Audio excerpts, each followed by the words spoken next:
সরকারি অফিস না করে কিন্তু তিনি তার ব্যক্তিগত চেম্বারে কিন্তু এখন রয়েছেন। এখন তো আপনার সরকারি অফিস করার কথা ছিল, আপনি কেন এখানে? আরে না, আমি না তো কি? আমি তো হাসপাতাল থেকে না। আপনি তো প্রতিদিন ফিঙ্গার দিয়ে চলে আসেন। আরে না, আমি যাব তো, এখনই যাব। এখন বাজে 10:30টার মতো, আপনি এখনো আপনার ব্যক্তিগত চেম্বারে।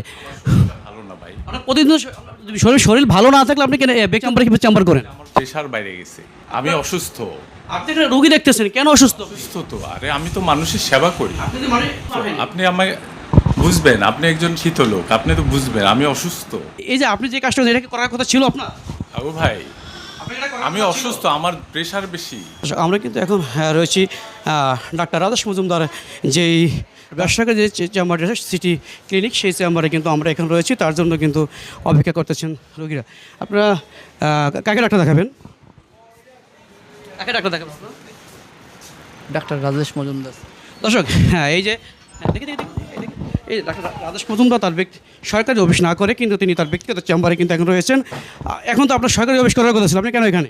আরে না, না কি? আমি তো হাসপাতাল থেকে না। আপনি তো প্রতিদিন ফিঙ্গার দিয়ে চলে আসেন। আরে না, আমি যাব তো, এখনই যাব। এখন বাজে কয়টা? আরে না, এটা আপনি ধরতে যান না। এখন বাজে কয়টা? আপনি এখন কোথায় আছেন?